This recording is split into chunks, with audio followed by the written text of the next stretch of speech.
You ever dream of acting in one of the biggest movies of the year alongside The Rock and Jack Black? Well, apparently there's an art to it. Welcome to The Art of Possibility. This week we have actor and musician Mo Turner from Jumanji talking about balancing acting and school and what it's like working with big names in big studios. Check it out.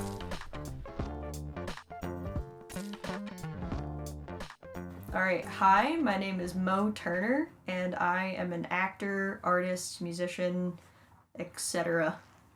I was in the recent Jumanji films. I was also in a HBO miniseries called Mildred Pierce when I was about 11, and I've been in some other stuff too, but those are the big ones. So Mo, it's great to have you here. I'm Here. really glad that you agreed, because the last time that we talked was high school.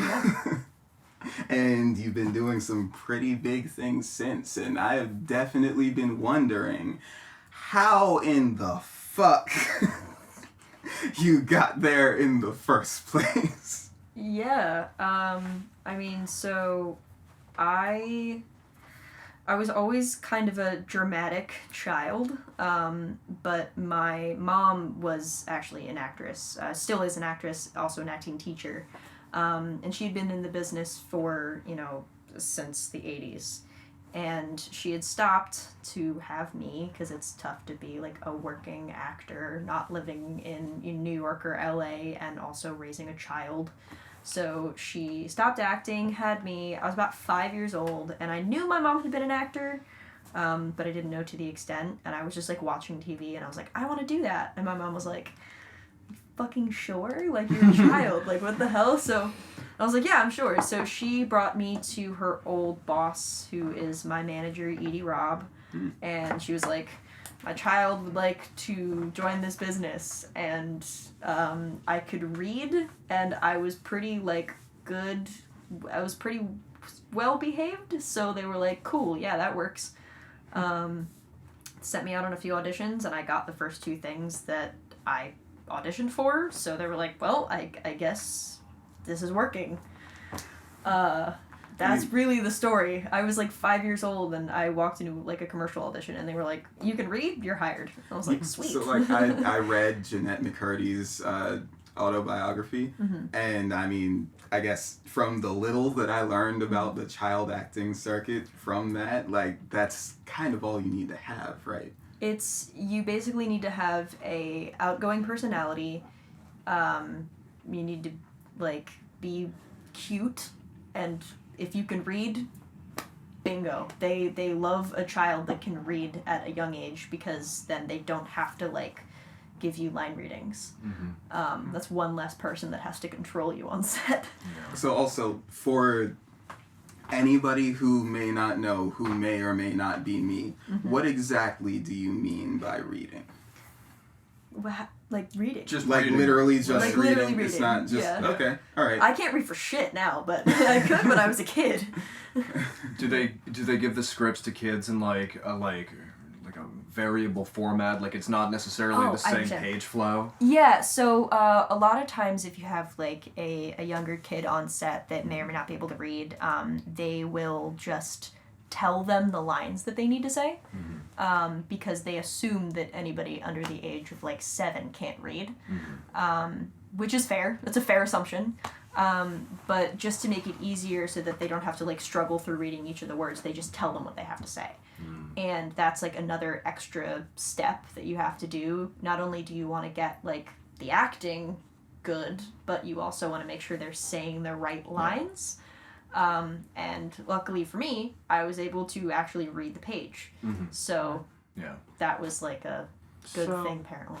When did you get started? How old were you when you first... 5, right? 5, yeah. 5? Yeah, you were 5. 5. Well, how did you feel after that first reading and you were told that you got it? Did you feel like an excitement, or did you... Yeah. It was definitely exciting. I didn't really understand like the gravity of it. Right. Like, I don't think I had a concept of like, people will see me on TV. Right. Like, but yeah, it was just exciting to like, I guess, the attention, and like I was wanted for something.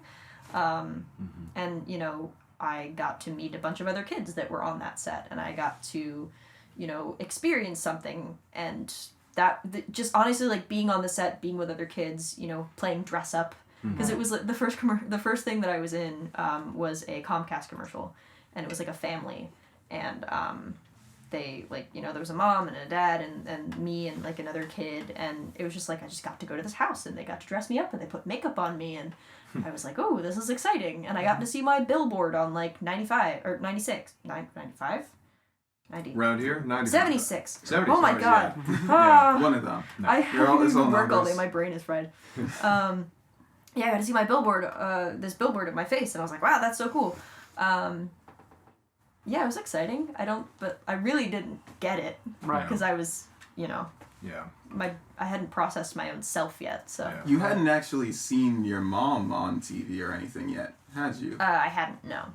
Yeah. Yeah. She was in episodes of like SVU and stuff. Not SVU. Just regular Law and Order. Oh so yeah. I was like, I wouldn't have been allowed to watch that. So something I always heard, pretty much, since I started asking questions from a very young age about like TV, acting, and stuff. You know, just to kind of cut right to the chase. I've always heard that being a child actor, there's always a really horrible side to it. What was your relative experience in that, and how do you think it compares to maybe some of the other kids you knew starting early on? Well, definitely wasn't to the extent of Jeanette McCurdy. Yeah. That was, I had, you know, my parents were normal. Yeah. You know, I mean, is anybody's parents normal? But, like, you know, my mom was very protective of my rights as an actor, because she herself was an actor. Yeah. And, you know, protection of me on set as a child, making sure I wasn't ever doing anything I was uncomfortable with, making sure I had the power to say no if I didn't want to do something. If I was, you know, doing an audition or doing a scene that had, you know, some sort of adult material, like I was on a hospital show where the character that I was playing was assaulted by an older man. And she ends up with an STD, and she doesn't understand what's happening to her.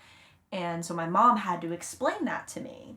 And she was like, if you don't feel comfortable doing this audition, let alone just actually being in the show, but if you don't feel comfortable doing this audition, like, you don't have to do it. So she always made sure that that was happening. But I feel like a lot of the negatives that I experienced were, I was just really, like, lonely as a kid, because I was usually the only kid on set. Yeah. And I was away for periods of time, and I was bullied at school because they were like, oh, what are you leaving school early, blah, blah, blah. And I was like, I'm, like, doing the thing that I enjoy doing. Like, isn't that what we're all supposed to, like, encourage each other, is that we do the things that we like to do? Yeah. I also had, like, a lot of undiagnosed, like, you know, mental issues that I was using acting to, like, cope with. So, like, I learned masking by acting, and so I didn't really learn about, you know, any neurodivergencies I was dealing with until much later, until, like, a few years ago. So, like, my personal life was suffering because of, like, acting, but I loved it so much that was, like, it was frustrating, because it was like, I enjoy doing this thing, but I'm being bullied for it, and, like, you know, there was also, like, times where, like, yeah, it would be 1:00 in the morning and we still needed to get the shot, you know, and I was tired, and I was like, I just want to go to bed. But I've never had any experience where I was, you know, I've never been assaulted on set. I've never, you know, had anybody do any weird shit. I've never been put in a weird situation. That's good. That's I have very to say, good. I'm genuinely lucky that I've never had to experience some of the really horrific things that I've heard of, specifically from a lot of, like, Disney, like, Nickelodeon, like, all that kind of stuff. Like, my mom was vehemently against me auditioning for Disney and Nickelodeon, because she didn't want me involved in that. Good.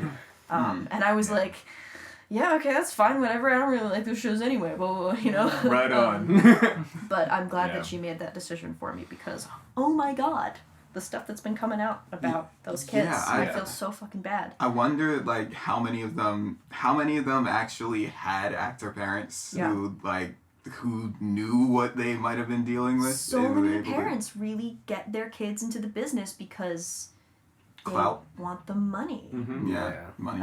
And there are a lot of things in place. There are a lot of laws in place to protect children. Mm-hmm. But if the studios aren't abiding by those, Yeah, the law is just a piece of paper. It's about the people in the building. Exactly. Yeah. And so that's why, like, I'm very much like, I'm a member of SAG-AFTRA. I've been a member of SAG-AFTRA since 2007. If there is know your SAG rep on set. Make sure that you have their contact information, because if there's any shit going on set that shouldn't be going on, I'm calling them immediately. Now, is that... I know about, like, a couple of different, like, actors' unions, actors, like, protection things. So SAG-RAFA? What, is that SAG-AFTRA. SAG-AFTRA. Yeah. It's What does Screen that stand Actors for? Guild. Okay, so it is. And the American Federation of Radio and Television Artists, I believe is the full acronym. Okay. It's a long one. I usually just hear it as the guild, so I Yeah. was like, I want to make sure I'm getting what I think it is. They right used to be here. two different. It used to be television yeah. and radio, film, and then Equity is the theater union, which is a separate union. But yeah, like I don't know, like I'm the type of person where if a director comes up to me and says some weird shit, I'm like, you're not getting away with that. Yeah. You're not getting away with that, man. And what could they do to help you? They're your SAG representative on set. They could report the production to the union and get it shut down. Mm-hmm. I'd rather not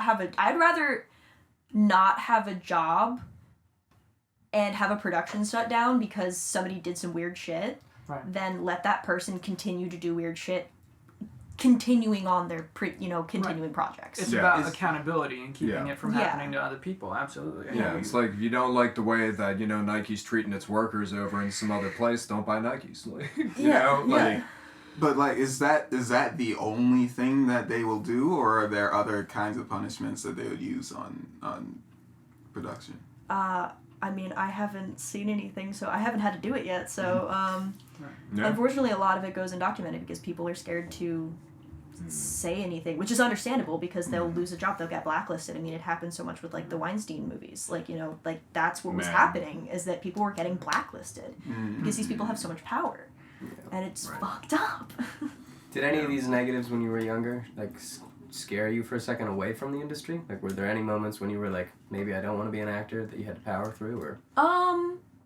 There were a few times when, specifically after Mildred Pierce, because I was like between elementary school and middle school, and I was really depressed, and I was just like having a really rough time. Like, I was gone for 3 months. The only child that I had interacted with was the girl that played my sister.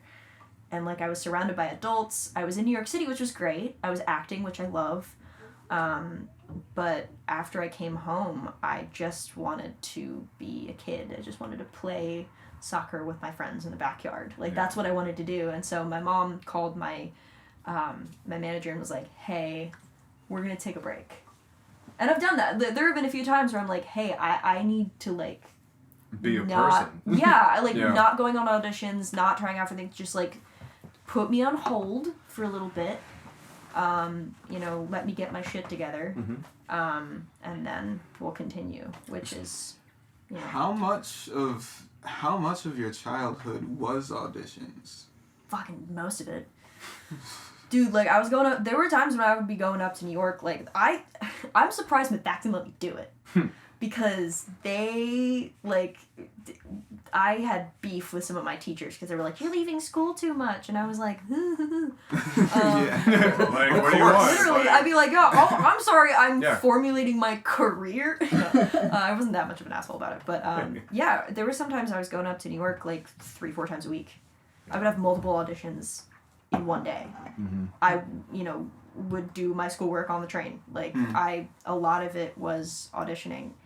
And oddly enough, as I got older, I stopped getting as many auditions. Yeah, because, like, I remember... So, I only knew you in high school. Yeah. And I don't really remember you leaving just leaving at all. I remember seeing you basically every day.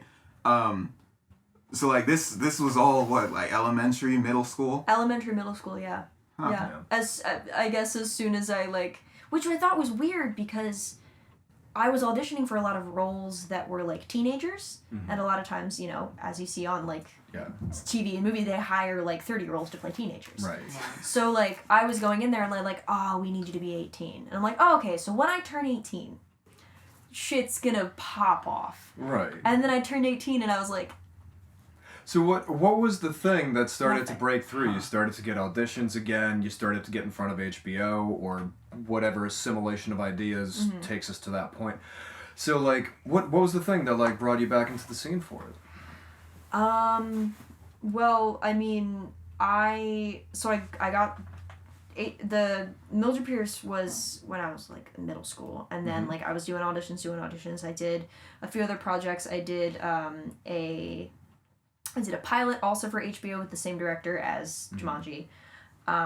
I then did a film called Quitters, which Casey recently watched and This morning. has feelings about. Oh, strong feelings. And that I did that in early high school, and like I had some more auditions, but then I got Jumanji, and that was end of high school, and then after that I was like, oh, this is gonna be the thing. This is this big blockbuster movie. Yeah. I had some auditions after that, but didn't work again until the next Jumanji, and I was like, okay, this is gonna be the one.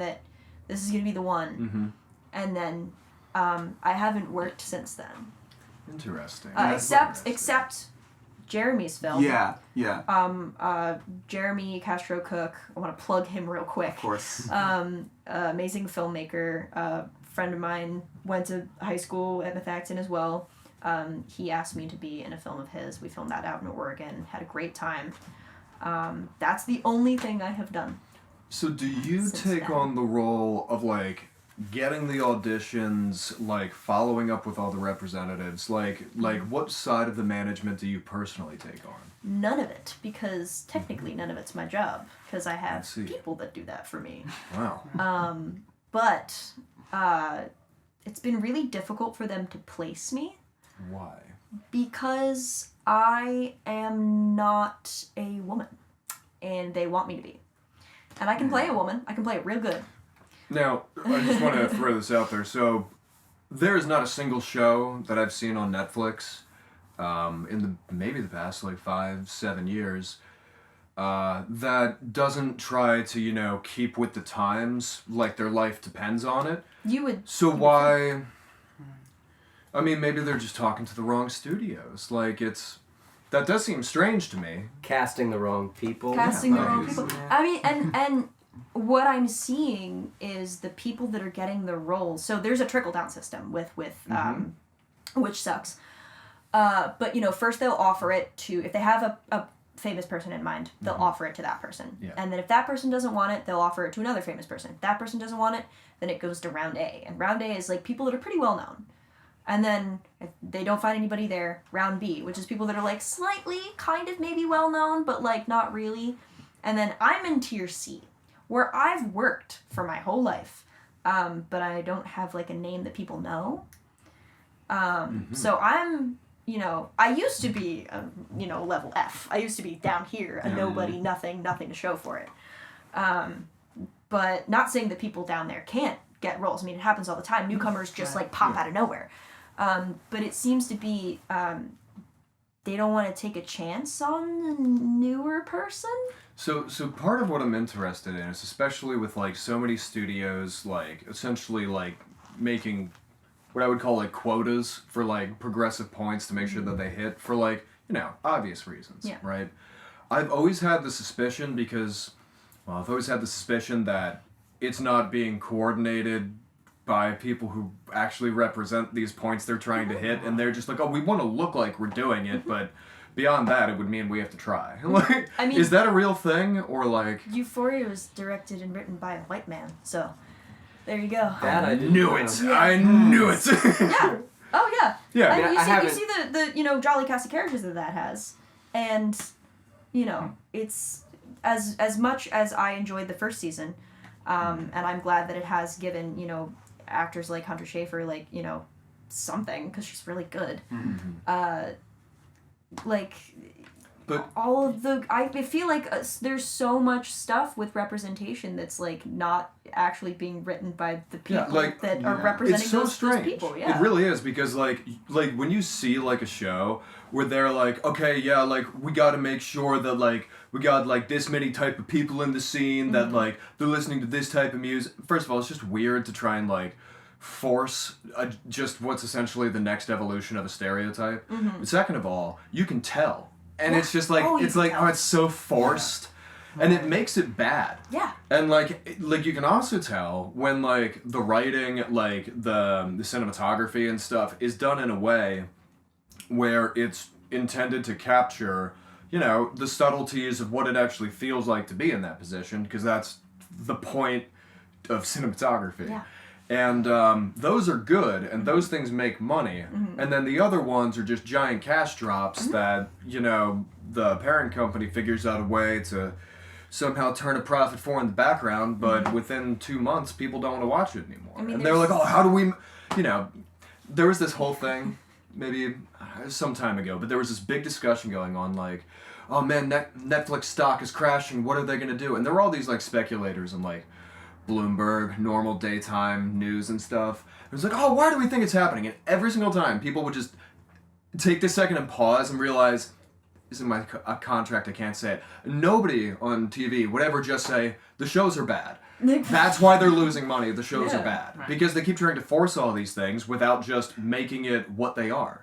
You know? I think that whole deal is just like, what does equality actually look like? And there's so many studios and production companies and that will make a profit off of looking like they are pioneers in equality without actually walking the walk in terms of, you know. This is the thing. They would make more if they did, because it would be good and more people would watch it for longer. So it just doesn't, like, economically, ethically, and a couple other, like, thieves or whatever, right? It just doesn't make any sense to me. Yeah. Like, it seems like you gotta work so far around to make what's a bad decision, you know? Well, so many people, like, in any sort of minority group, whether that be, like, you know, race, gender, sexuality, anything, are often discouraged from actually participating in writing and directing and creating media because they're disregarded. Yeah. You go in and, you know, you're like, I have this, like, really cool story about, you know, these queer people living in New York and blah blah blah, and they're like, they look at you and they're like, yeah, that's cool, but I don't know, your whole vibe is giving me weird... You can keep your little gay stories. Exactly. Yeah. But then they're just gonna turn around and have an AI write the same frickin' story and have it be half as good. Exactly. So it almost feels like more of like a people problem. It's Like the people absolutely a calling the systemic- shots. People at just the top It's who the people at don't the top. actually want change. That's why we're on strike, or we were on strike. Yeah, but like, it just feels like there's too many people who suck in too many like switch point positions. There's too many people that suck that are pulling all the strings, and all the people that just want to, like, make stuff Yeah. and make it, you know, make That's stuff that interesting. relates It's really to other interesting. people that are like them, and they can't because there's all these people that are at the top that are like, nobody wants to watch that. It's like, you don't know what people want to watch. It reminds me of the times where I don't like know. there's like a known like global location. I don't know, like I don't know, the Leaning Tower of Pisa or something, or even like the Great Plains out in the Midwest, you know. And instead of just like getting a $200 red-eye plane ticket and just flying out there and filming and using like 1% of your film's budget on just that scene, they're like, no, we got to sink like, you know, maybe like 10 mil into these CGI guys to build it. And it's like, what the hell? Who is... You know, like, part of it is, like, it's just bad business, you know? That's the difference between, like, working on an indie project versus working on, like, a large, you know, budget film. Yeah. Is that, like, when I was working on Quitters, time was money. Yeah. You know, like, we got shit done, and we got it done as fast as humanly possible. And there were times when Noah, the director, would be like, one more. And I'd be like, if you say one more shot to me, I'm going to come over there and I'm going to punch you. Yeah. But yeah, so like we kept ourselves accountable for time. We kept ourselves accountable for, you know, like, just, we're making a movie here. We're trying to make it in an amount of time that we have the money for. But other studios that I've worked for, they'll just know if, oh yeah, also with Quitters, like we always had information, you know, everybody was always communicative, everybody was always like on top of shit, and it was a small production because you have to be. You don't have the money to fuck up. Yeah. Whereas other production companies I've worked for, there is just no sense of urgency. There's no sense, like, they'll just keep you. They're like, oh yeah, we were supposed to film your thing today, but actually, yeah, I know you're all the way here on set, but like, actually we have to wait for like this, and this, and I'm like, why am I on set? Why am I here? I'm not doing anything. I thought it would have been the other way around. No.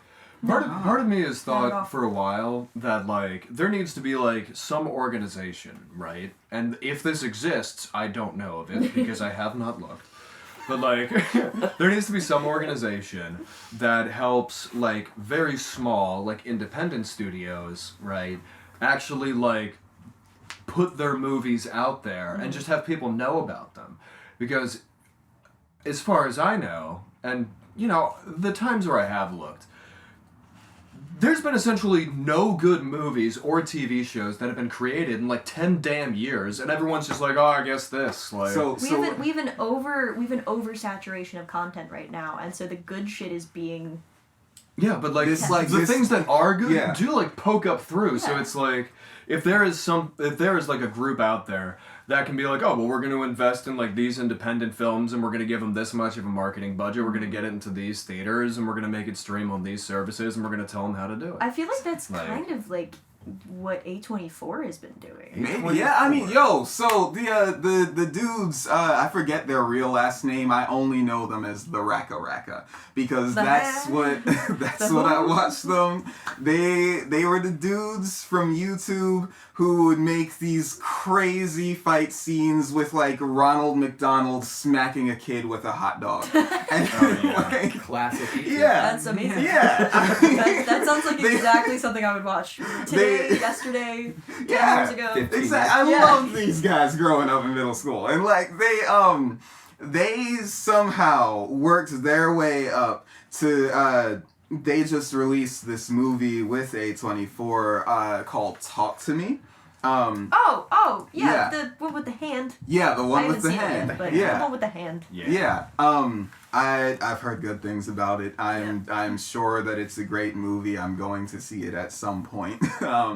But like to go back to what you were just saying about like the content. First off, the people in power that don't want to see change, right? I've been listening to podcasts about this, talking about how there's like how the film industry, Hollywood, is kind of turned to a tech model of business instead of an art, a movie, the quality piece of work model of business, and just trying to churn out as many things as possible. At some point, that bubble is going to burst, as we see with like freaking Marvel. Yeah, it's already started. Like, Yeah, I mean, with the strikes and everything, I mean, that's like our way of like, you know, kind of fighting back against the studios, at least a little bit, being like, hey, if you don't have people, you don't have shit. Yeah. You can try to make your shit with a computer, but it's gonna suck. Yeah. Oh my god. It will. Yeah. I have a question will. though. So you were like, we've thrown out the phrase a couple times, like they don't want to see change.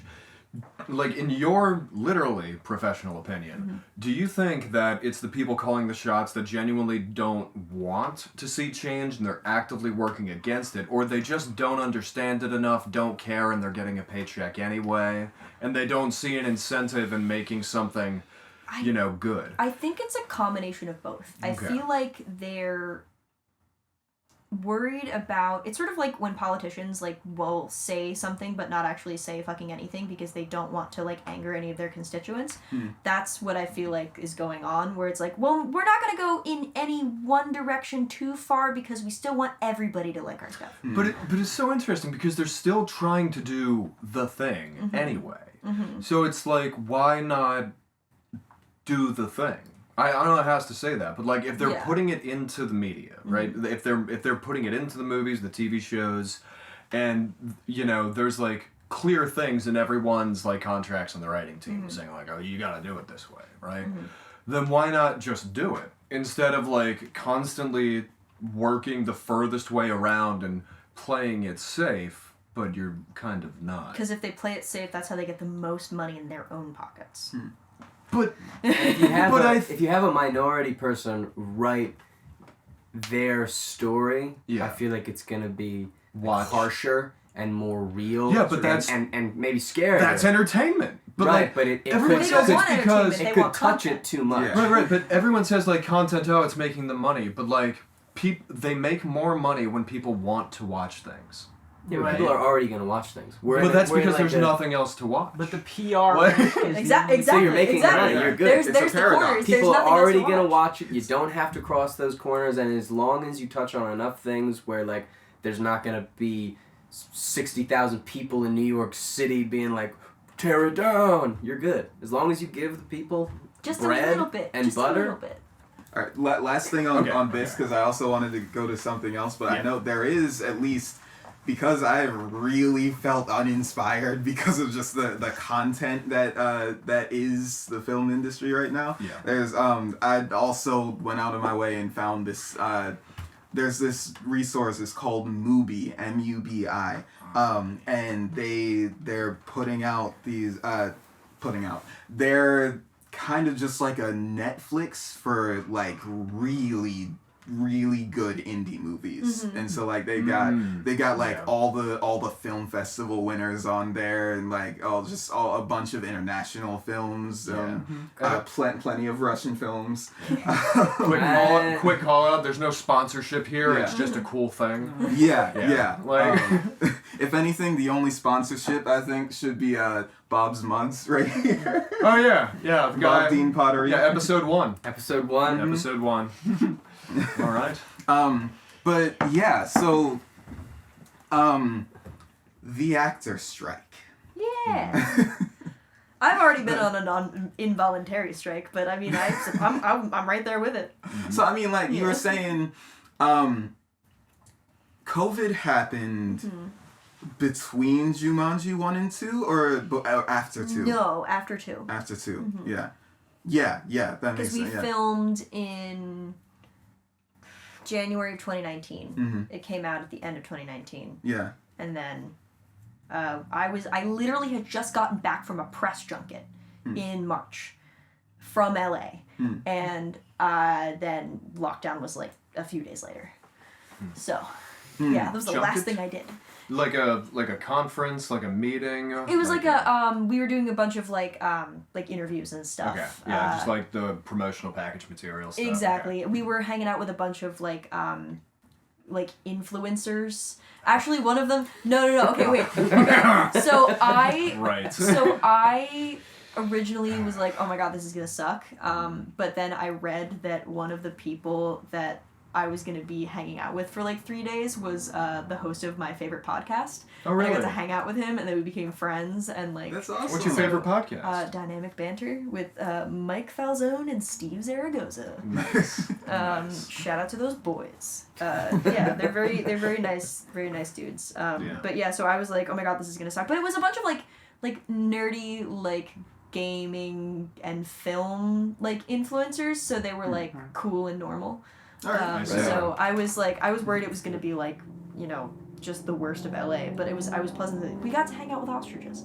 Nice. So that was the last thing I did before fucking lockdown. Was I hung out with ostriches and Is I that met like part the of your podcast. contract? Like, y'all gonna have some ostriches. Yeah, Don't care what happens. That was in it. I'll Yeah. burn the studio to the ground. Yeah. Did I you better get to have ride ostriches. one? Why ostriches? I get to Are ride there one? ostriches in Jumanji? There are ostriches in the second one. Yeah. Okay. Yeah. Like the real ostriches.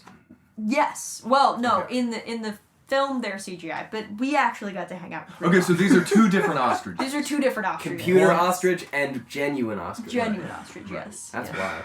Just Why not just bring an Yeah. ostrich on set? It can't be hard. There are still people who still train animals for a movie. I've been to a diner in California that had an ostrich caged up outside. That seems kind of fucked up. Yeah. I hung I'm out not Was with it- gonna lie. Like, you know, you like buy the diner? t-shirts and do the No, challenge they and then had you get the egg. they had nothing. You Like- get the ostrich. Yeah, Nothing not the other connected- way around. You Nothing don't get the egg connected and to then the t-shirt. diner involved the ostrich. So they Okay. didn't serve you ostrich egg Nope, omelets. there was no T-shirt. The name didn't involve an No ostrich. challenge involving No an challenge. ostrich. There was just there was just diner with like 3 truckers in it and a waitress who hated you, and outside of it there was an ostrich just pecking around for some reason. Right. Was it like That's ridiculous. free? Had like a little paper thing taped to it? Did You it know? tell fortunes or something? No, it Was was the right. ostrich free? I want that. I want all of Xanthar, that. the ostrich. Yeah. Say Xanthar. Xanthar. Yeah. Good No, name. like the little like a guy fort- that reads us your fortunes. Oh, yeah, You okay, put the cool. coin in. Yeah. And he You gotta got crack ball. the egg the to ball. get to your And Yeah, Xanthar. he's Fortune got inside. an egg if he's the ostrich. Yeah. You need to bring your yoke interpreter with you. You're joking. Yeah. It's like reading the tea leaves. Oh, we don't need to keep this metaphor going. No. We can get back to striking. Yeah, the strike. Oh, yeah, That's the what strike. it is. Sorry, Yeah. Get back to Yeah. strike. Yeah. So continue. I wanted to know what it was like coming off of that press junket, seeing all of your fellow actors going on strike, and like what was going through your head? Going on strike's only been this year. Yeah. Strike's only been this year. My How'd they bad, make you I got my feel? timeline mixed up. That's okay. That's All right, okay. because that was COVID Yeah, that COVID. started right Yeah, after. then- Yeah, yeah, that's what we were saying. Yeah. COVID, then basically right after, like, yeah, I mean things are still fucked up from COVID with the acting industry. So there's really no more in-person auditions. It's all self-tape, which Really? has Really? honestly, I feel like it's like 95% of the reason why I'm not booking, because I'm not in the room. I can't meet these people face to face. I can't show them my personality and show them what I'm capable of. It's just all tape, and I have a shitty setup. So like Right, I just most have like a people ring would. light and a fucking phone, and that's it. Like that's what I got going on, because I don't have money to buy fancy equipment and shit. Beyond is that wild. feels like it Yeah. defeats half the purpose, because it's just like so much of working in any art related field is are you good to work with? Yeah. Yeah. So And I've done some like chemistry reads and stuff like over Zoom and shit, okay, which is weird to do. Wait, it did some what? Some Chemistry reads. chemistry, like right? Yes. how well you work with somebody Yeah, so else. like if they have another person that okay. is already has the part, or they're potentially auditioning for the part, they'll pair you up on the read with, you have to read together. That sounds I don't know like why I it'd be couldn't say really that. hard to get into the zone for. Well, But- it's hard, if it's over Zoom, because Zoom sucks. Yeah. Like doing it over the internet sucks. I want to Yeah. be in the room, and sometimes they'll if they really really like you, they'll fly you out, or do whatever you have to fly out yourself and do the audition in person. But I haven't had that happen because I just feel like my tapes tank. And I'll send in some really good ones. Like, my agent will be like, that was really amazing, blah, blah, blah. I'm like, okay, cool. Do you think the people who are getting the parts maybe have a little bit more upscale production quality in the videos? So Fucking that maybe. I guess. I don't know. I'm not seeing their tapes. is I there don't any know. way to know? No, because they're their tapes. yeah. So, and you're not allowed to share them I online. do 'cause it's think like- there would be a big disparity in terms of like if you had a nice microphone and a good like mirrorless camera, then Yeah. like you can physically show a lot more emotion in your face and in your voice, and all these things will be Yeah. picked up better because it's not being compressed by your setup, you know? Exactly. And that it kind of creates more of a wealth disparity at this point, where it's like if you're rich and you've already made it, or if you just have the money to throw at this hobby or this passion, then you can go way further. Where if you're just like trying to come up and trying to get yourself moving, Yeah. you're stuck. Or like the fact that I don't have the money to move to New York City. I Right. don't want to move to LA. You know. I like Philadelphia. I Yeah. like living in That's Philadelphia. right. And I'm That's gonna right. keep living Every time here. I go somewhere else, I'm like, this is wrong. I just like I don't This know is what not where I it is, live. but Yeah, Yeah. I do love New York. I feel like at a time in my life I would have moved there and lived there if I could, but I just don't have the money, and I'm not willing to be even more broke than I already am just for like a chance. Like, I don't know, like the starving artist thing, some people can do it. I can't. I like being able to like come home and like know that I have like a bed and that my heat works and that I can order food if I really need to. I'm starting to make like sense. it. Yeah. Yeah, I'm sorry. I'm starting to be fed up with the starving artist. But I've been there before. I've been in a situation where I'm like, okay, I can either get gas or I can eat today. Like, that's the choices that I have to make sometimes. But how much gas do you have to drive to the place to get the food? And, exactly. Or, you know, do I have the extra money to spend to get the food delivered, or do I have to spend the money on the gas to go get the food? It's a whole thing. So I'm interested to know what, unless you have go ahead. something else on. Okay. So like, when it comes to like the next 10 years of the industry, right? Broadly speaking, and then zooming into you specifically, like, is acting something that you see yourself doing pretty much forever, or is okay. If I can get my fucking teeth into something that is you know worth my time, I would even love to write. I would love to write. I would love to direct. I would love to be a part of the fucking industry. It's just opaque. It's yeah. So what do you think the barriers to pushing the industry forward are today, and what do you think could be the mechanisms by which like the industry can finally start doing something good?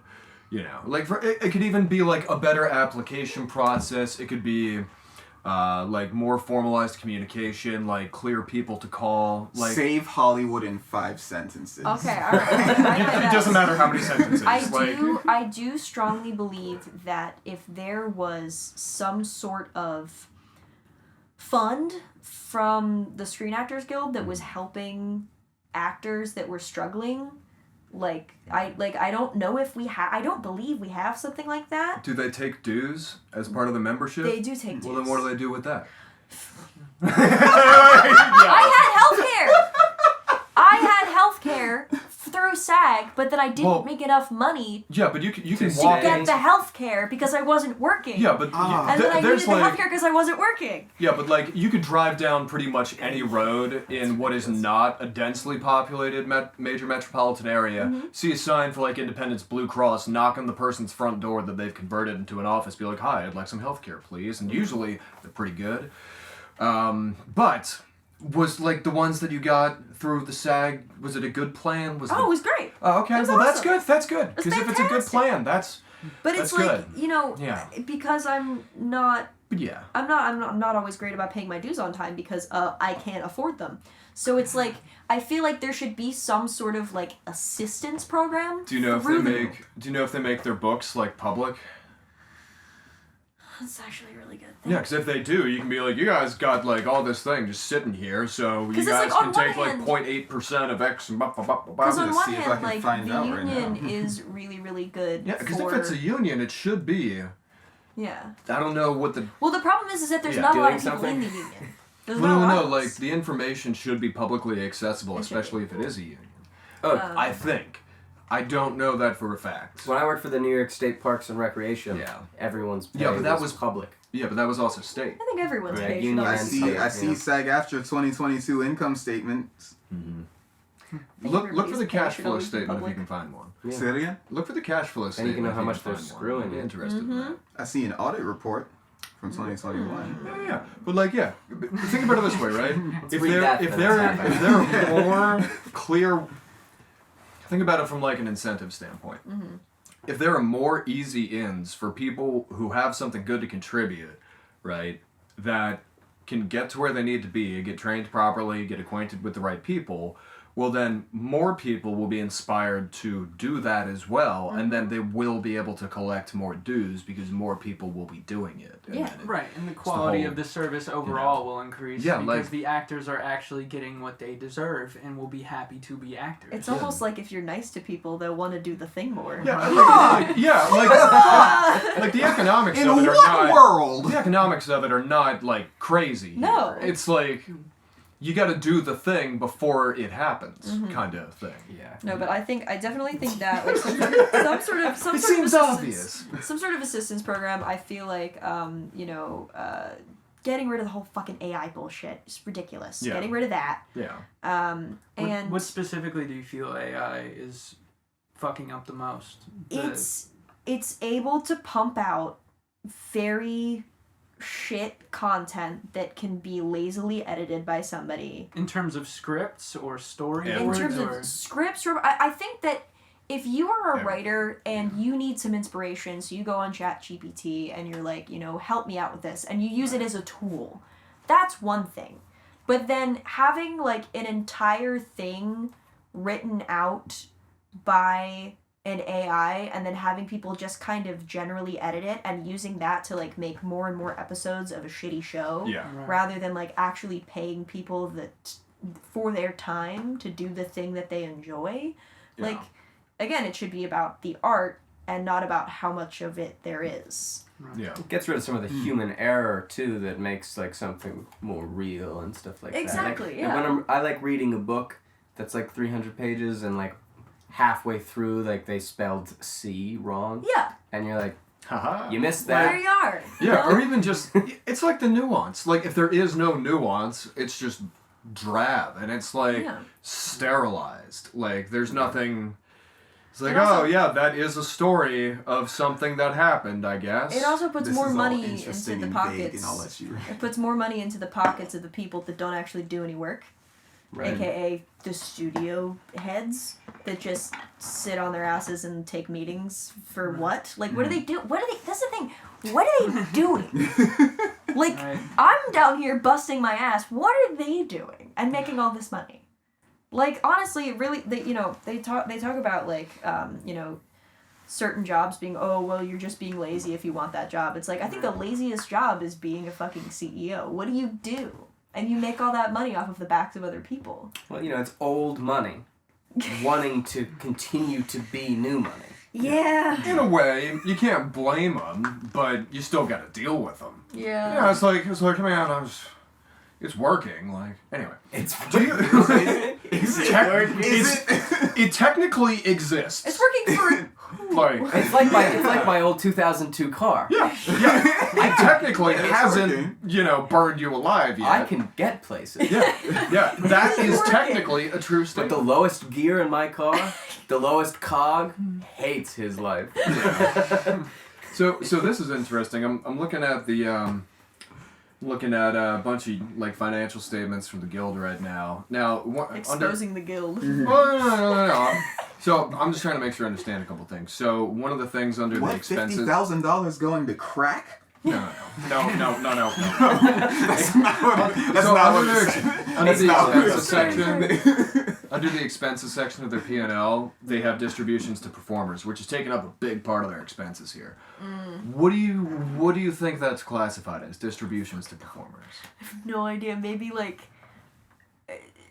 It can't be, like, the payroll, because that's, like, the separate company that's, like, paying me Right. But for my residuals. it's a big chunk. So their royalty receipts from last year, the largest part of it was royalty receipts, which I guess is like the contributions and thing. Total revenue for 2021, for instance, was about 81,400,000. But of their expenses, 57,200,000 is listed as distributions to performers. I wonder if maybe that's the payroll stuff. But I always thought that came from... But if they're performers, wouldn't they not be on payroll? Like, do you theoretically work for them? But no, that's why I'm Okay. confused, That's why it because makes sense. I get paid through, like, I technically am on payroll from my residuals from each, like, film or television thing that I've done. So if you buy Jumanji on Blu-ray, I get an amount of money. Speaking of, I rented Quitters for $5, Thank I you. think. Thank you. I will see a cent at some point. Okay, all right. Yeah. Damn. Yeah. But I don't know if that's maybe I'm dumb. Maybe that's the problem. I'm just like these things are always summarized, right? And they're like quasi abbreviated. Like if you're regularly reviewing their statements, you you've already done your research and like, oh, it's that, you know. But it would take like 6 sentences to describe otherwise. There's only one space for the line. Anyway. Now, I'm really interested. Would you recommend that somebody get into the industry like brand new at like the age that we are, you know, mid-20s, late 20s? Yeah. Honestly, if you are a man and you get into the industry, you're fine. You're fine. Really? They need men. Yeah. Really? Like, it's always been because not as many men get into the industry as performers. They get in more as behind the scenes, and if you're a woman, I would suggest getting into the behind the scenes because they don't have as many women. So what you're saying is I have a shot. Moses, we're going to Hollywood. Baby. That would be an amazing like 2005 like buddy film would be. Yes. Us driving to Hollywood. Oh wow. All the things we do on the way. We could stop at that Oscar sign. Oh wow. I already got a script. Harold and Kumar style. That would be an amazing film. I'd watch that. Speaking of types of movies, Yes. what are you like most interested in? Like what genre of movie like is your favorite that you'd like to act in? I love a weird dark comedy. Right That's on. like my favorite thing. Like I how love- weird? Give me an Like example. Because I just watched In Bruges by was that director's name? Matthew McDonough, I think. Michael McDonough. It's a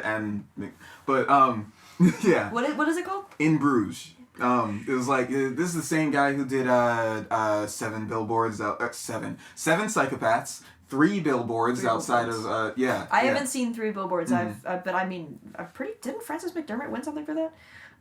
Probably she was great. Well, I love her. Yeah. She is like, that is goals. She's my goal for like, cause she's not like, people don't know her name in like, people don't She's know not her name household. like, yeah, she's not quote unquote household name, but people that know her respect the fuck out of her, and she As they is so should. good, and she's in so many things, and like, you don't always necessarily, you see her face and you're like, I've seen her before, but like, it doesn't matter because you're like, wow, she's fucking fantastic. That's what I want to be. I don't need people to know my name. I just want people to like respect me and like know that I am good at what I do.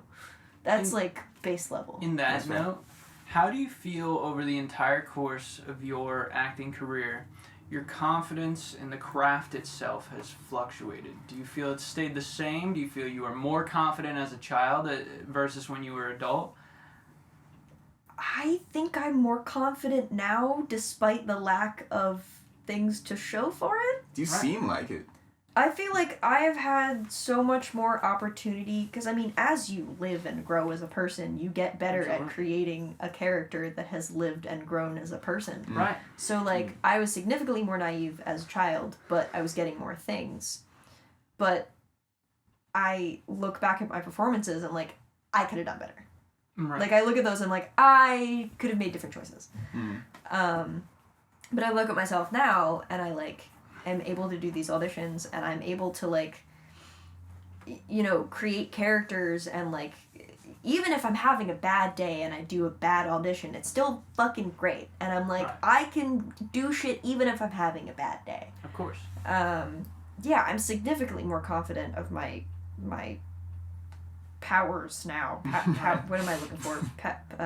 You're collecting all the Talent. Infinity Stones. Yes, I am. I'm trying at least. I was recently in I did a play. A few of my friends and I got together and they wrote this play. We all kind of wrote it collectively, but they wrote the idea first.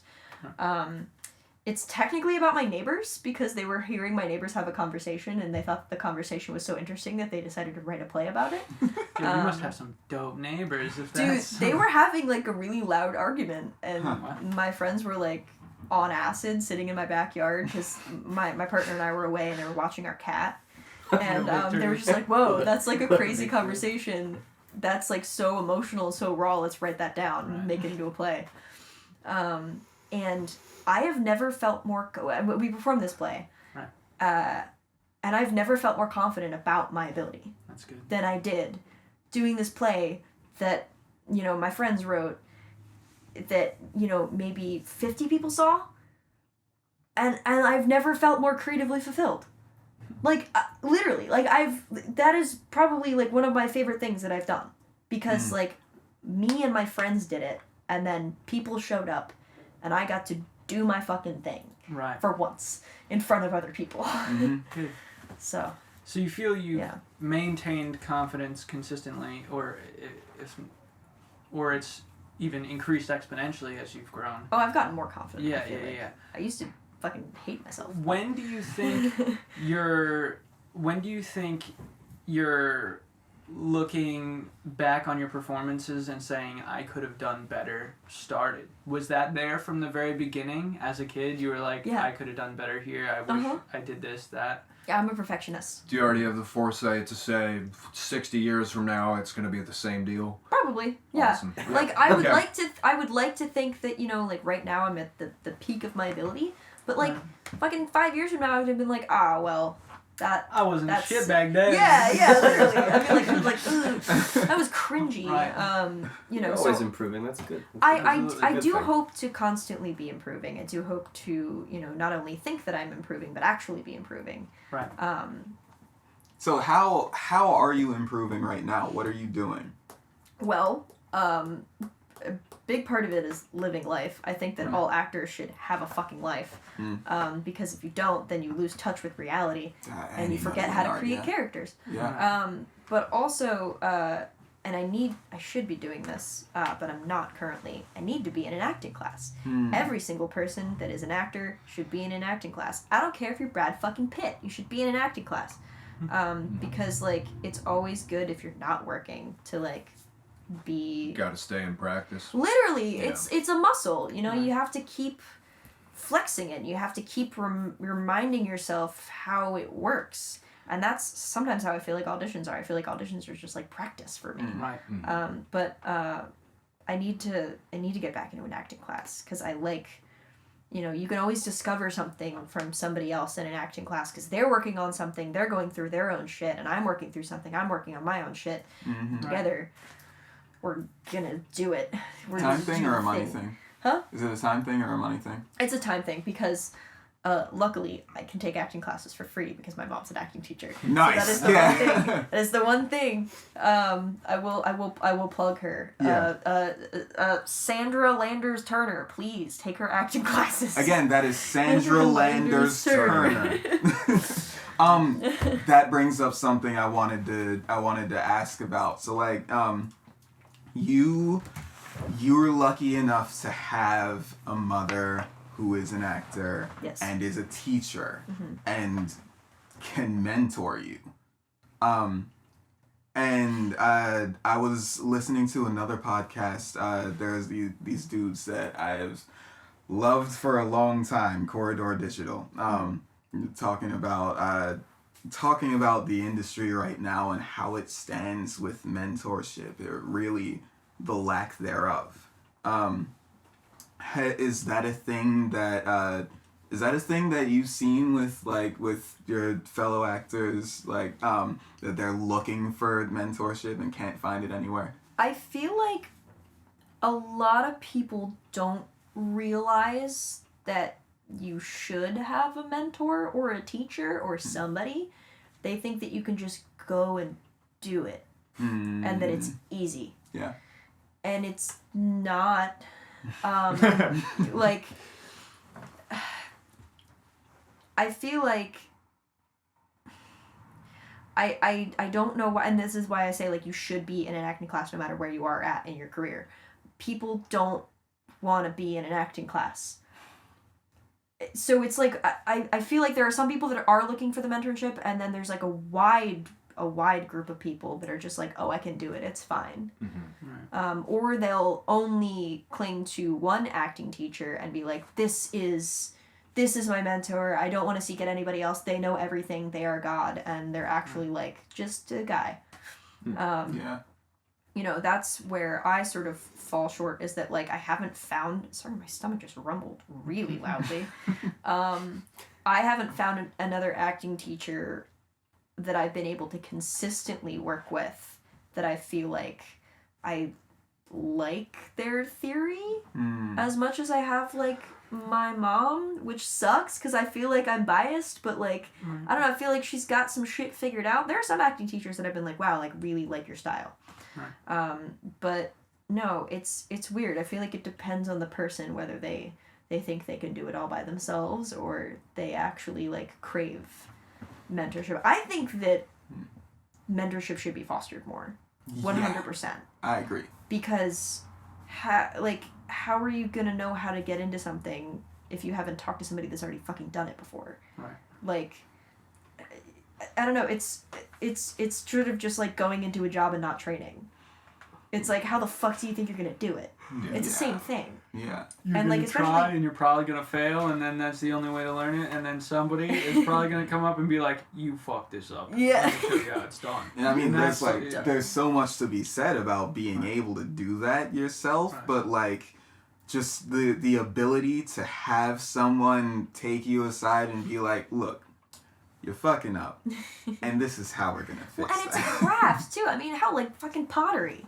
You know? Yeah. Like, if I was gonna get into pottery, I would want to get somebody to fucking teach me. I'm not gonna just Right. sit there. I mean, yeah, there's a stubborn part of me that would be like, I'm gonna get all the supplies, I'm gonna figure it out. But then I would get to a point where I'd be like, this isn't fucking working anymore. Mm-hmm. I need somebody to actually show me how to do the Yeah. thing. I did the same thing with crocheting. I didn't know how to crochet. I was frustrated. I asked my friend, and they showed me. And now I kind of know how to crochet.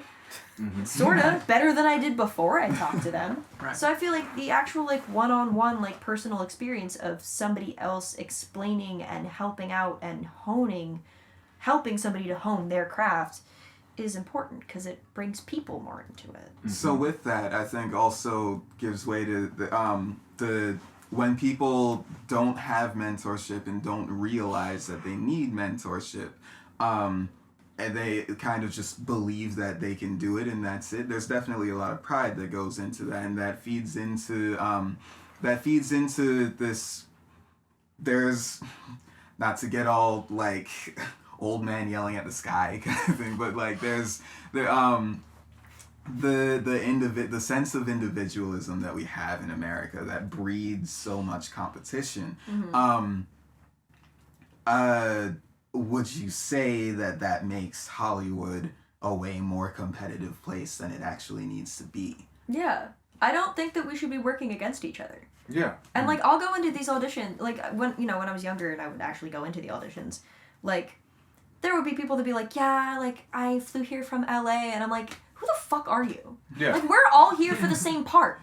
Whoever gets it, gets it. Congratulations, I'll clap for you. Might not see the movie because I'm actually really bad about, if I get too close to an audition and I'm, like, right there and it's between me and another person and the other person gets it and I don't think that they were good enough, I will not see the movie. I'm actually really petty about that. Yeah. But, for the most part, I would say I'm not a petty person in the fact that the right person for the job is gonna get the job. Whether that is because they are rich and famous, or it is because they are actually a good actor, or because they are both. Regardless. Yeah. The studio makes the decision, the director makes the decision, whoever it is, that's who gets it. Right. And we should be breeding I feel like we should just be less competitive, because at the end of the day, like, shouldn't we be mentoring each other? Shouldn't we be helping each other out? Like, and not like oh, poor you, I'm going to give you some advice because you look so sad you haven't had a job in 5 years. That's not what it should come from. It should come from, I want you to be up here with me. Mm-hmm. That's how it should always be with any kind of art. It's like, you know, if there's somebody that wants to, like, that's trying to get into playing guitar or whatever, and they're like, hey, could you, like, help me out? I'm trying to get into playing guitar. Could you give me some tips and tricks? Hell yeah! Because, like, why would I not? Why would I be stingy with the information that I have? Yeah.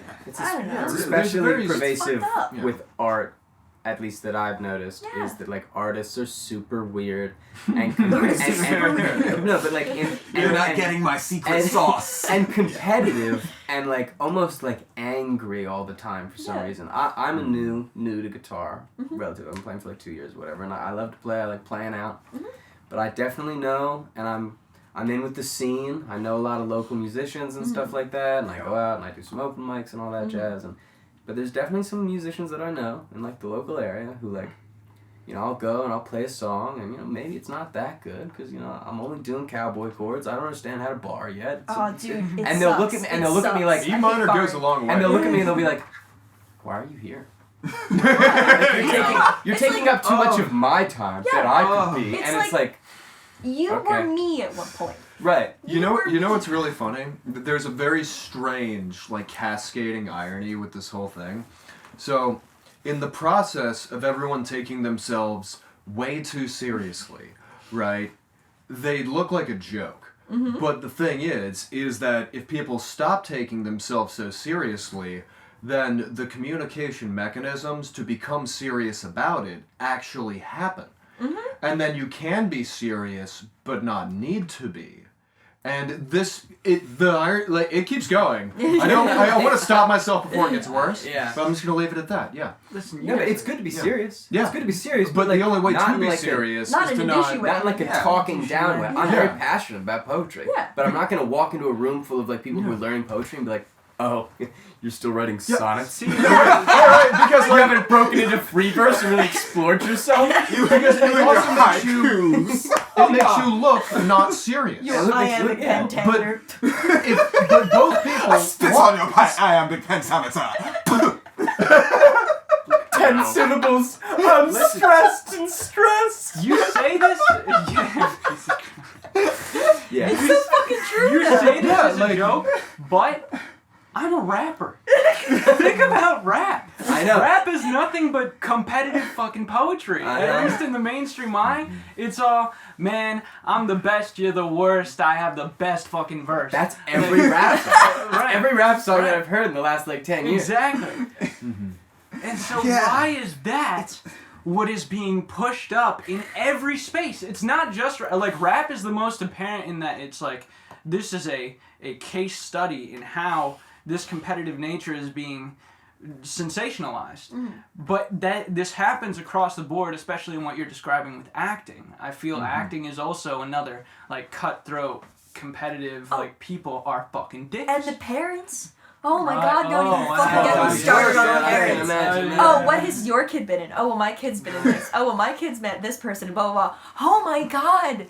And there were so many times that, like, my mom would, like, want to strike back. Right. And I'm like, don't give them the fucking satisfaction. You know, if things can be that, like, if things can be as bad as we all know that they are, when it comes to, like, middle school bake sale nights, and they're like, oh, you didn't use the organic ingredients? Right. Well, It's you know, PTA. if it's- Or Yeah. what it- if it's Yeah, like that, yeah, with yeah, that, yeah. I can't even imagine what it's like with, with Oh, you know, it's all disgusting. of the with stuff. real show business. It's Yeah. disgusting, and it's like I remember I was I've auditioned for musicals before. I don't fucking know why they make me audition for musicals. I'll go. I'm not really that kind of a singer, but I'll try my best. Right. Hey, Russell Crowe was in Les Mis. So. Well, okay, don't compare me to Russell Crowe, man. That was really that bad. That was he was. Yes. Is that true? Yes, He Russell was Crowe so was in bad. I know nothing about Oh my anything, but god, that's it was a hilarious to nightmare. me. Anne Hathaway killed it. Russell Crowe, I I wanted love you, to strangle Russell. him. Like, come on. But yeah, so like I remember I was auditioning for this musical and I was like, I knew I wasn't the most talented person in the room. I knew I wasn't gonna get a call back, but I was gonna fucking try anyway. Right. And there was this girl that was there and she just like walked in and like looked me up and down and I was like, I am so sorry. I've offended you. Yeah, and she was like saying, she was talking to somebody else and she was saying that like this performing arts school that she goes to and blah blah blah blah blah. Right. And I was like, I know that you're speaking that loud to make me upset. Like I know that you're doing that. And sometimes you can just, you know, depending on the scenario, you can just calmly, you know, you can just make it be like, oh, I'm so sorry, sweetheart. You're still on the thing where you're learning how to complete an independent thought. Yeah. Like, See, I'm so sorry. You'll get it someday. It's terrible because there are definitely times where I'd have been like, are you what are you doing this? What is this show Is this for you? Is this for you? Is this for me? Because it seems like it's for no one. I don't give a rat's ass what fucking performing arts school that you go to. Yeah. I don't care. Or there was another musical like, audition. oh, It's so always you're- musical auditions. I don't know why it's always musical auditions. I went for this other musical audition, and this kid's dad was like bragging to me about the fact that he was singing this Billy Joel song, and I'm like, okay, That's cool, man. great. We're not even going out for the same part. I don't give a shit. Like, I have my music over here that I'm singing, and he could do that, and I hope he gets the part.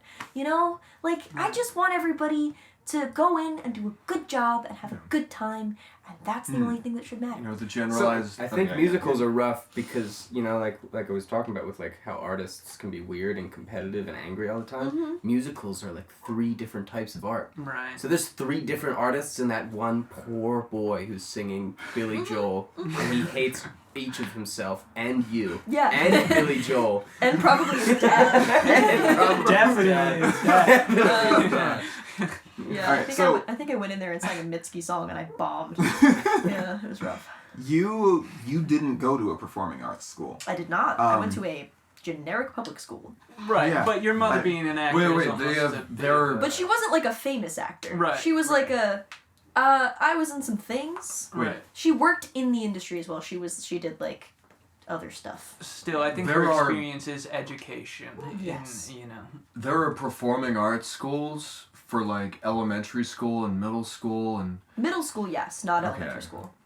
Yeah. that's legal? Yes. You don't need don't to they learn need to math know, like... if you have enough money to not have But to aren't count. there, like, regular... Yes. I have some vague, broad questions here, but they're not for this conversation. Alright, I have so much That's to a separate Google. conversation. Like, You just rocked his world, and it's gonna ruin the rest of his night. I have one that is for this conversation. Right. While Andrew has a connection. Just broke his brain.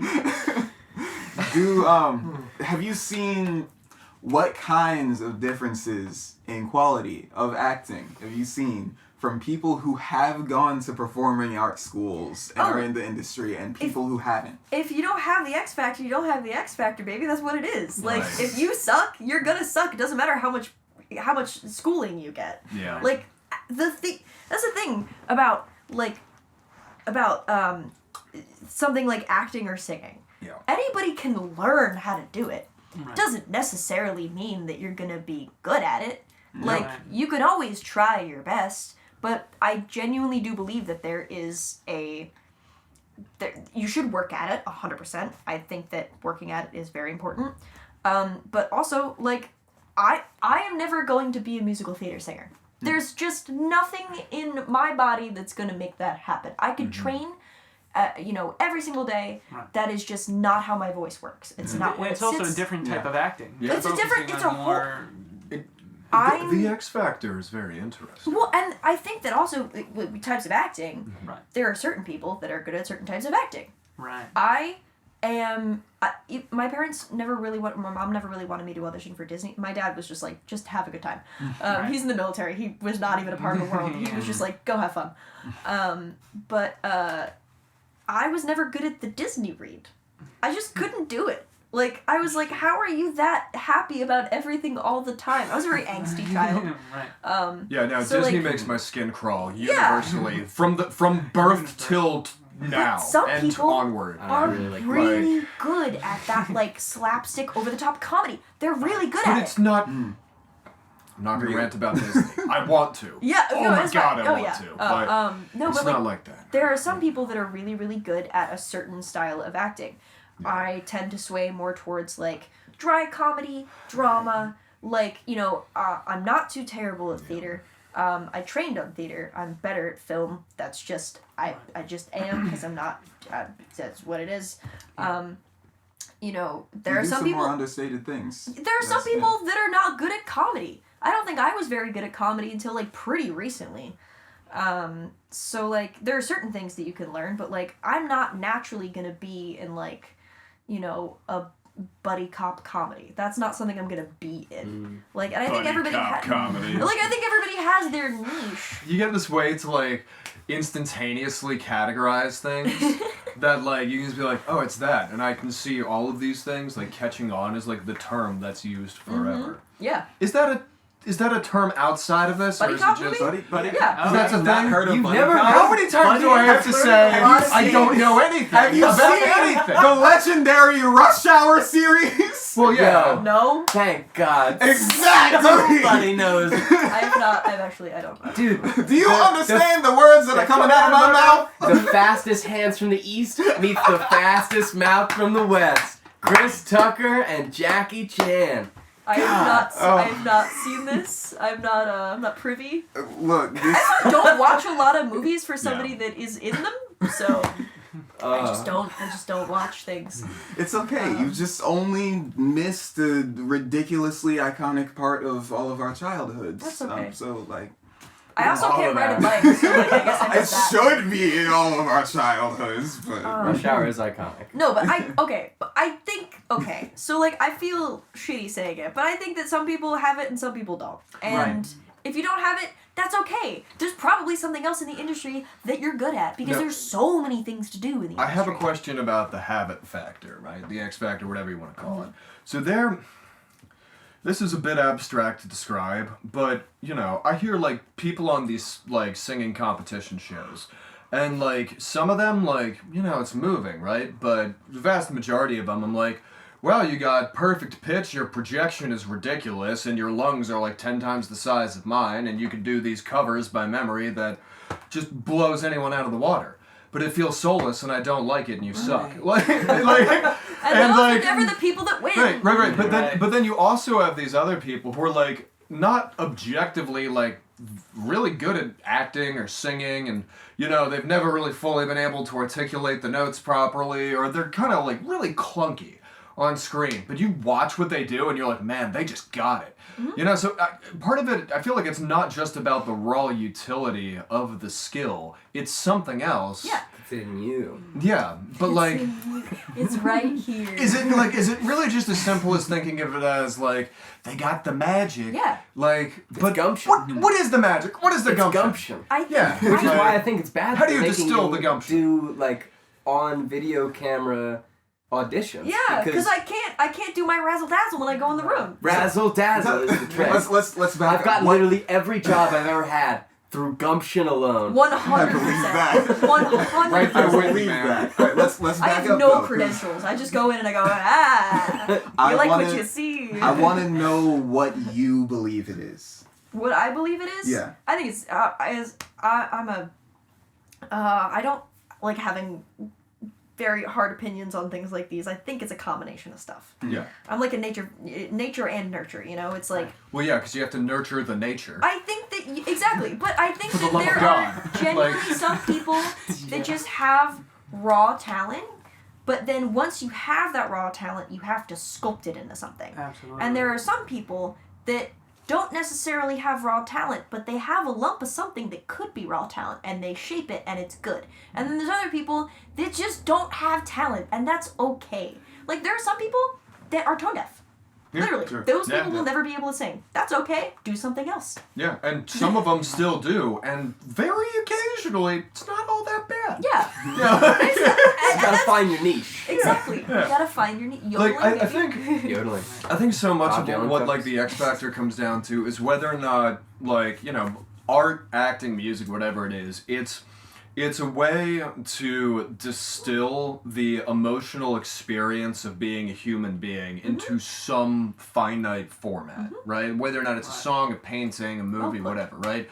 And so I feel like what it is like, you know, people say, put. oh, what really is art? That's art. literally what it like, is, yeah. you know, Yeah. you don't gotta overthink it. Let's think here. So I think it has to do with the fact that something about the experience that is able to be communicated by somebody's presence and personality for the day and age that they exist in is able to resonate with at least some subset of people in a way which isn't just, oh look, it's that thing, but it's like that I feel. There's the little stuff and no one can really put words to it, and every time we try it falls apart, but that's the thing. I think you it's know? authenticity. Yeah. And And like, but this is the other part about art, right? It's like the person themselves doesn't necessarily need to have a full awareness that the authenticity that they're conveying is exactly what it seems to be. No, but it it's just doesn't that there's a have to be group that. of people, or even a lot of people, it's like, that connects with my experience, and it just so happens that person's personality and communication style, intonation, speech pattern, Yeah. fits what that looks like. That's to why people, certain people, you know? like, if you take like a stylized film like a Wes Anderson film, some people really like Wes Anderson films, some people don't. I happen to be somebody that likes most Wes Anderson films because something about the way that he does his art connects with me. Yeah. And there are some people that really like the Fast and Furious movies. I don't necessarily care for them. Yeah. But some people are like, wow, I connect with that. That makes me feel something. Yeah. Good. If it makes you feel something, then it's art. That's, that's what I say. Right. I feel like a lot of the times... Personifying natural human empathy in Yeah. some form. And that's why I think people don't realize how difficult acting really is because you are fully creating a false empathy Yeah. for a not real person Right. on Yeah. top of yourself. Yeah. Yeah. It's really hard. But you have to It taught me to compartmentalize But very you well. have to tap back into yourself in order to be there and be in the scene and actually Yes. deliver those lines the right way. You know? But I don't fuck with method acting. I think Right. method acting is scary and dangerous. I don't think that people should do it. I don't care how good your performance is.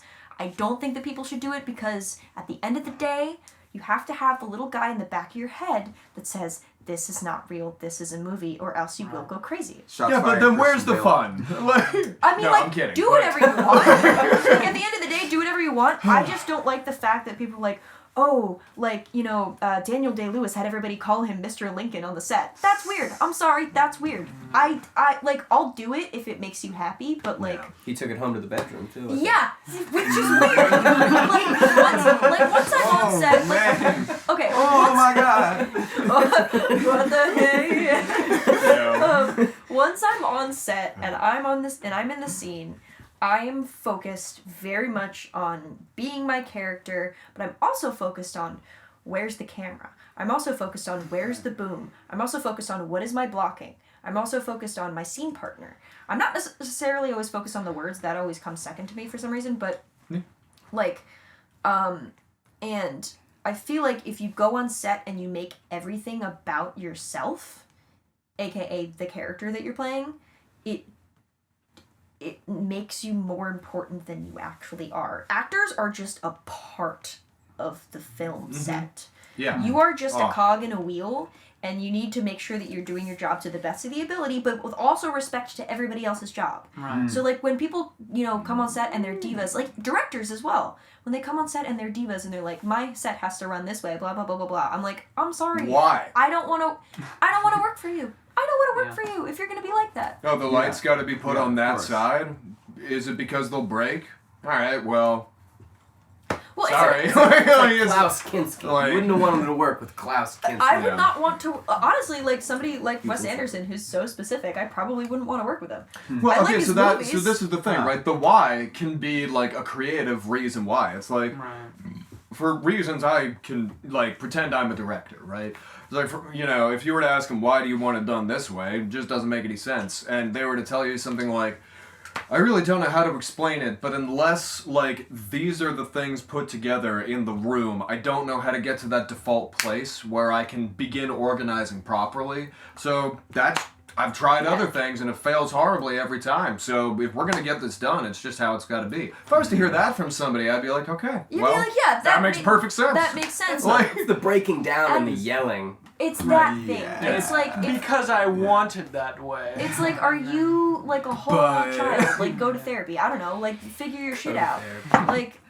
There are, it just stresses me out when I hear about certain performers, actors or directors or whoever that are I hear about them and how they act on set and they make everything about them.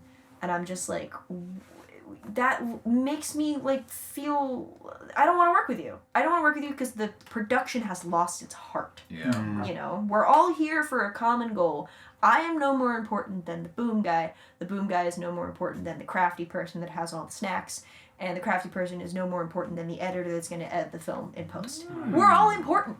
Everybody needs to be here in order for the thing to work. Yeah. It's like that lifting up we were talking about earlier, Exactly. but like everyone lifting each other up. Community. So it's like if you are making the person on set with you better and they're making you better, then everyone will be better. Exactly. Now, do you think that the fact that your mother was protective of you from an early age for the right reasons, right?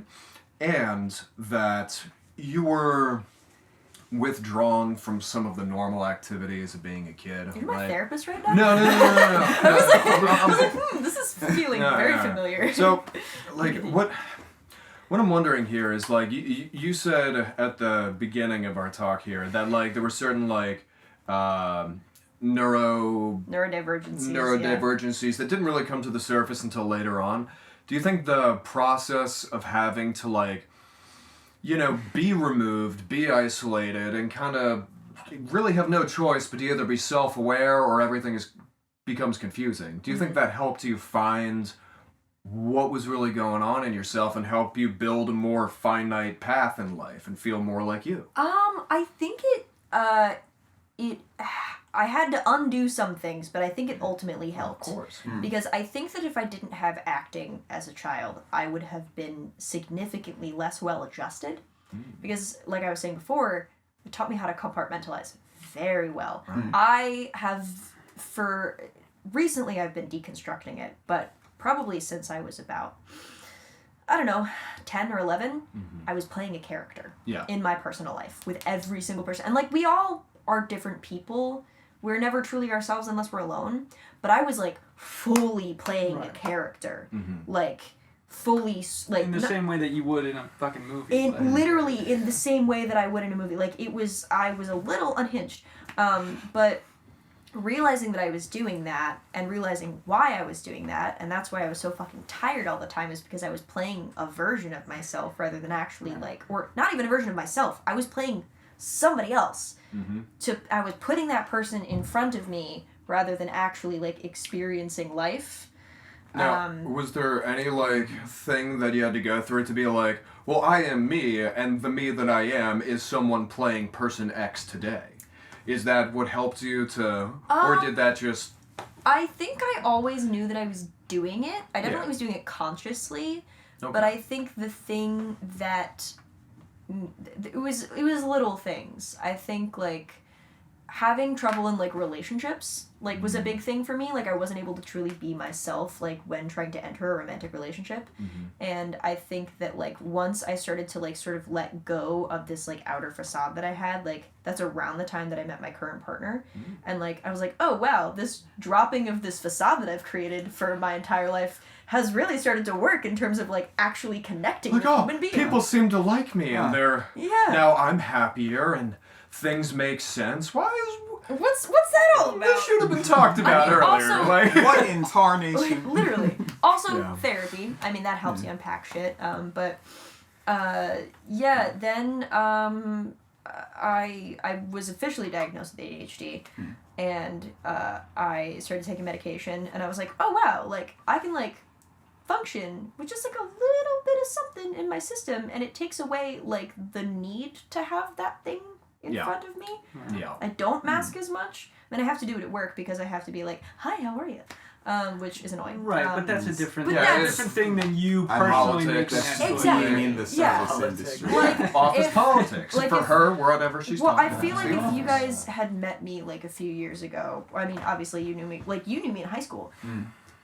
I don't know how much you remember of me from high school, but I was kind of a different person.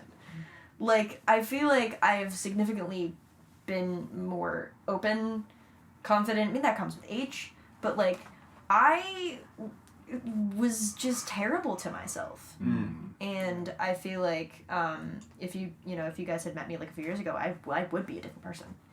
Like, I would not be this comfortable doing, like, anything like this. Like, you know, I think my anxiety would have been like, oh, yeah, sorry, I have to cancel. I can't talk to, like, 2 people I've met once and 1 person I have met today. I wouldn't have been able to do that. Because I would have been like, I wouldn't have been able to judge your guys' reactions of me as a person. I think pretty much, I think many people can relate to you in that regard, but your context of being an actor and how that affected the way that you put on a mask is very different and very interesting in comparison to a regular person's. I am a different person than I was in high school. Yeah. Because, I don't know. Maybe it's because I was doing it. Oh, what? Oh, sorry. One of the things that I have always been grateful for is that as long as I've been alive, I have always been the same. And I keep hearing stories about, like, me as a kid, and, like, it's the same kind of, like, what in the Sam hell is this guy talking about kind of attitude. I was like, yeah. I'm It's like, gonna be great when you're 70. oh, That just yeah. makes sense. Yeah. You know, like, something you said, I wonder who I'm like, going to be when I'm 70. I'm going to be interesting. something you said made me think about this, and I'm interested to have you expand on this idea from at least, my own standpoint here. I was just talking to somebody the other day about how, at least for me, like, the person I am when I'm alone, like, has to be the exact same person that I am pretty much everywhere. Otherwise, it drives me insane and it feels like everything is a lie.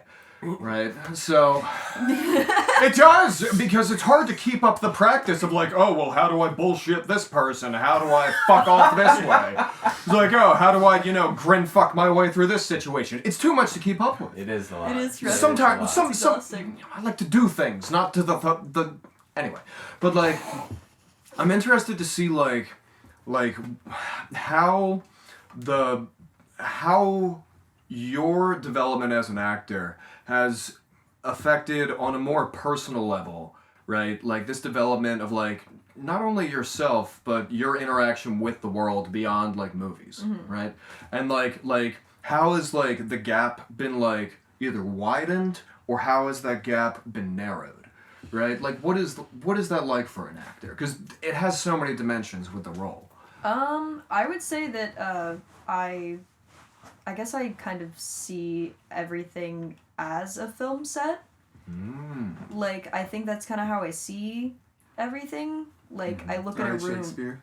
All the world's a stage. Literally, I look at a room and I, like, think about it as, I think of, like, oh, if this was a set, where would we put the boom mic guy? Like, I think about that. Like, whatever room that I'm in. Or I think about, like, I remember I used to do this thing where, like, if I wasn't ready to, like, go into a room, I would, like, think about if, like, a PA said, like, like, a production assistant would say, like, okay, cue, it's your cue, you gotta go now. So that would, like, get me over my anxiety. That's so, like, fascinating. That is fascinating. I don't think I've ever said that out loud. But yeah, I used to do that. I know exactly what you're talking about. Yeah. I definitely feel Because it's that like when I'm at my I'm gonna job. start using that because I just trip myself. Fall into the room. I'm here now. No, but like literally, because when it's my job and I need to enter a room, I need to enter the room now, or else it backs up production. Right. In my life, Yeah. there's nobody telling me that I have to go, so I have to imagine a little person being like, "Okay, it's your cue," and then I go, and I'm like, "Oh, hello, I'm here now." Yeah. I do something similar where, like, just if there's something that needs to be done and I have the power to do it, I'm just gonna do it. But like, Well, how does that feel? I don't know that feeling. so hold on. Lagging over here. I'm not Imagine saying being a train, and you just go, and then it takes you 10 miles to stop, and you need a bunch of disgusting pieces of fuel, except for when it's electric. I'm imagining an older coal train. Stop. Yeah, you know. Man, we've only updated the brakes on like 20% of the systems, man. They're still from like 100 years ago. Yes. Yes. You're a train.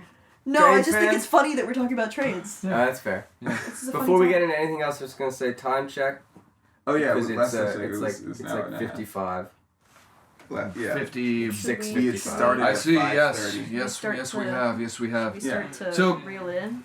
There is one question that I've had for a while that I wanted to Yes. ask. What methods do you like to go off of? Mm-hmm. And what methods does your mom teach? So, she's gonna kill me for forgetting the name of this. But there is a flavor of acting method that she teaches that is a combination of a bunch of different things. But there's actually a book that was written by William H. Macy and somebody else that is basically that theory. I cannot for the life of me remember what it's called. I wonder if she'll text me back quickly.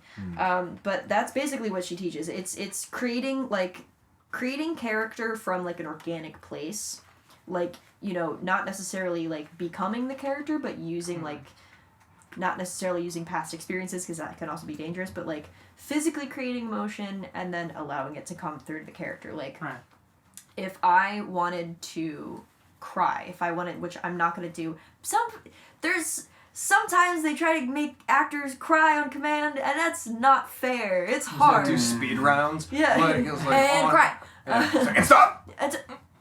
And go. Yeah, like I can't do that. But like, if I wanted to, you know, physically, if I wanted to create an emotion, I would create it physically. Right. Like, would the method be practical aesthetics? Practical aesthetics. Based off of the Meisner technique. Thank you. Yes. Yeah. So, based off of Meisner, which is the idea of if you constantly say to yourself that something is true, that it will be true. So a lot of Meisner technique is going, I'm so angry, I'm so angry, I'm so angry, and then just keep repeating that until you believe yourself. Take advantage of the vicious cycles of rumination that drive some people off the deep end. Then all you need is just like, alright, so this is the self-awareness vial. You just need one drop, or you're gonna screw the whole damn thing up. So just one drop. Like, here you go. All right. Exactly. Now stir. It is encapsulated rumination. Yeah. And which is a word I learned recently, due to some diagnoses that I learned about myself. Anyway, but so Meisner technique. I like to look at the way that, like, if I'm creating a character, this is the technique that I use. So, first of all, I read the script. Not always. I'm actually kind of bad at reading the script during auditions because I'm like, I'm only going to see this for 2 seconds. But if I'm, you know, in a film, I'm creating a character, I, you know, gain context clues about that character from the script, or I even just ask the writer and say, like, hey, you know, what's the context here? And then I actually like to pick out a zodiac sign. It gives me, like, a starting point. And then I take those words and I try to make that into a person. You know, I like to use different parts of myself, people that I know. Like there was one time I was auditioning for this one role and I used my coworker basically as a base. Because the character was so her, and I was like, this is perfect, I'm just gonna be her. But I wasn't, like, copying her. Yeah. I was just taking little mannerisms to make this character You need a priming agent. Yeah, I need something. It's like with like a match. It's the fucking sulfur in a match. It's like I need catalyst. A catalyst. This is your bread starter. Yeah. So I'll take that. I'll take some adjectives. Like a weed whack. Or I'll take a person or a weed whack. I'll take a person or I'll take some adjectives and I'll take some mannerisms and I will like literally like mentally build a person. Right. And then if I'm, you know, looking into like an emotional scene, you know, if I have to be upset about something, I try to find something that I relate to in the script. There are certain times where, like, I'll read a script and a line will come across and I'm just reading it and I start crying and I'm like, perfect. That line's gonna get me where I need to go. Right. And then I can just my body remembers that I got upset there. Yeah. It doesn't necessarily need to know why, so that I can replace it with the character's moments. But you know those tears came from a very authentic place, and that is the method that you're tapping And then into. I just replace it with the character's feelings. Right. It's like I take my feelings and I'm like, okay, I know that this thing, you know, or this way of being makes me upset. Okay, and then I just switch it out. Right. And then I'm the character and then it works. Now that sounds The wonderful. old switcheroo. It's Right. the old switcheroo. Because then what's great about that is that I can take it back out and then I'm me again. Yeah. Right. So No method acting required. I don't have to go Yeah. crazy. Yeah. So to start, like, pulling this back down to the ending point here. So if at any point somebody hears this, feels the attitude is right, and wants to reach out to you for a role, right? How would they get a hold of you? How would they contact you? Would it be email, phone? Who is it? An agent? Is it a person? Yes. I am represented by CESD and Station 3. Those are my agency and management people. If you're looking to hire me, reach out to them, because they are the ones that send me auditions. Or literally you can DM me on Instagram. My Instagram is @MoseyFro. That's how you say MOZEFRO. I'm Yeah. just saying, Where have Rose you Road been, this huh? whole time. I know. Yeah, that's Yeah. my sorry. I know. Yeah. Okay, we got the same name. No, mine's my full name. That's Very crazy. professional. Moses Winter Stubbs. That's And I will never change it. Yeah. All right. Well, Is there a website for your Oh, yes. agency or anything?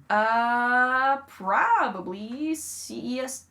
Is it CESD Talent NY? Probably. Alright. Yeah, I can get the link later. and I'll yeah, put it in there as well, so. Probably reach out to Station 3 first. I mean, honestly, either of them is great. My manager Stevie is a wonderful lady. Cool. Yeah. All right. So Well, Stevie is a wonder. Stevie's Stevie's a a wonder. wonder. okay, all right. On that note, thank you so much for being here, Mo. Thanks for having me. This has been fun. Mo is an insane musician and actor. Pause this right now. Click her links in the show notes, unless you're driving. Be safe. Next week, we have probably my favorite episode we've done. He's a great storyteller. It's printmaker and art bastard. Frequently seen with traveling art show Pancakes and Booze, Cantrell Hollingsworth. See you next time. The Art of Possibility podcast, featuring Casey Brown, Moses Stubbs, Bobo G, and Andrew Curry, is brought to you by Mechanizer Studios and AG Digital Media. You can find us on streaming services everywhere, and on TikTok, Instagram, and YouTube as @ArtofPossibilityPod. Thank you.